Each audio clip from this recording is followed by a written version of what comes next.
नई युवा नई सोच, नई युवा नई सोच, सबका साथ सबका विकास। हम वादा नहीं विकास के इरादे से आए हैं। हर घर परिवार होगा खुशहाल, होगा सबका विकास।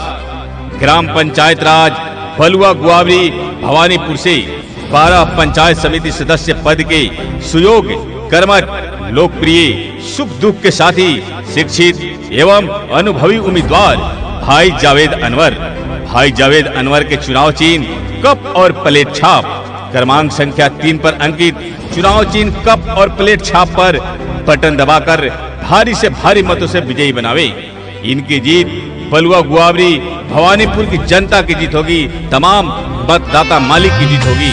निवेदक हरीश अनवर जिंदाबाद जिंदाबाद जिंदाबाद, भाई जावेद अनवर जिंदाबाद जिंदाबाद जिंदाबाद, कप और प्लेट छाप जिंदाबाद जिंदाबाद जिंदाबाद, कप और प्लेट छाप जिंदाबाद जिंदाबाद जिंदाबाद, ग्राम पंचायत राज बलुआ गुआवरी भवानीपुर की जनता जिंदाबाद जिंदाबाद जिंदाबाद, ग्राम पंचायत राज बलुआ गुआवरी भवानीपुर की जनता जिंदाबाद जिंदाबाद जिंदाबाद।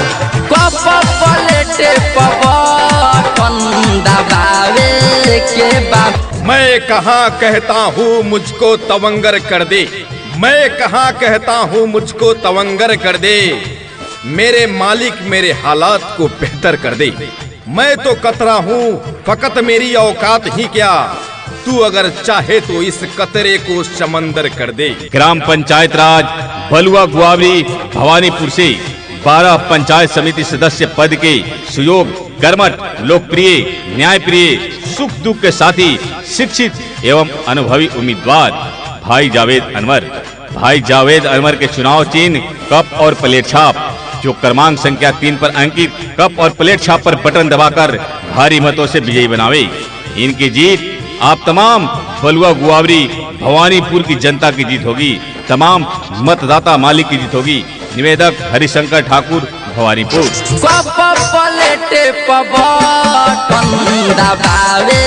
के बाबू जितावे के बाबू अबले जेना भइल भैया के देखई है, कर तू भरोसा विकास खूबे करई है, कर तू भरोसा विकास खूबे करई है, विकास खूबे करई है। भवानीपुर पंचायत से समिति बनावे के बाबू, भवानीपुर पंचायत से समिति बनावे के बाबू, भाई जावेद अनवर के जितावे के बाबू, जितावे के बाबू, कप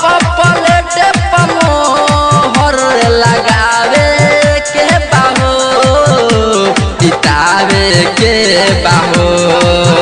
संगीत ज्योति स्टूडियो छौड़ा।